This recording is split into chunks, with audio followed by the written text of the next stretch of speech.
Hello bandits, thanks for joining me today as I take a look at this year's instalment of the pretty annual football heavyweight from EA Sports, FIFA 20.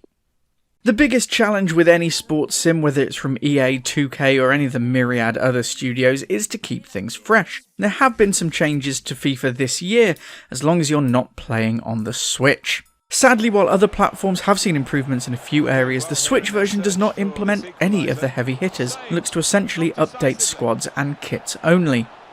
On other platforms, the addition of Volta Football is great and one of the things that I was really looking forward to this year. With a decent storyline available for it, as well as different pitches and modes within it, it's been quite the journey, even if it has had a few bugs here and there. Career mode has had some improvements with managerial customization, press conferences and morale factors, but was marred at launch by some pretty heavyweight issues which really hamper gameplay and immersion. I'm happy to say that most of this has been worked on and is now working well, but it is of course certainly worth a mention. Ultimate Team isn't really something that I partake in too much, as I'm not a fan of loot boxes implemented in this way, but there have been changes here as well, with new friendlies, new rules and new superstars, as well as squad management and building changes. Club customization has also been a welcome change, with kits, crests and stadium modifications to really make the club your own. From a parent's point of view, FIFA 20 is officially rated by PEGI at 3 and by the ESRB as E for everybody. While this is a pretty low rating, I would definitely stress that this still does contain some pretty heavy gambling influences within the Ultimate Team packs. Parents should of course keep an eye on purchase restrictions for any who are easily influenced. And with that all stacked up, onto the rundown. Visuals, fair.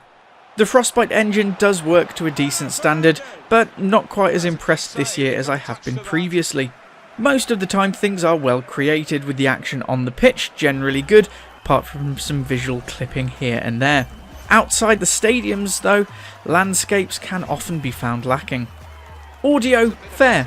Again, not quite as impressed as previous years. The different shouts between regular play and the Volta matches are welcome, but there can be quite a lot of repetition with commentary.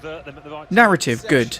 The story within Career and Volta Football has actually been pretty good this year, and I've joined the continued focus on providing this. It's still fairly new to the annuals to have any story at all, relatively speaking, so it does get full marks from me. Replay, good. As expected, the fairly huge number of different modes for both on and offline play will have enough to keep you busy here if you're a football fan. Overall, the Pixel Bandits' verdict for FIFA 20 is above average. Whilst it has been scored as a definite must-buy for most years previously, there have been some issues with the title here, and as much as I am mostly happy with it, I can't say that it's one you should definitely 100% grab. However, overall, especially with the alterations made on most platforms, it does make it worth picking up, especially if you're a fan of the title previously, and if you're playing online, others will likely be making the migration too. It must be said though that if you're playing on Switch, I've really got no option other than give it a miss. The lack of new functionality means you're definitely better off sticking with FIFA 19 and waiting for it to drop down in price. That's all from us for now, but if you have any questions or insights, get them in the comments below. And for game reviews, flashbacks, RP and the latest news, don't forget to subscribe here and at the links on screen to stay up to date with just about everything.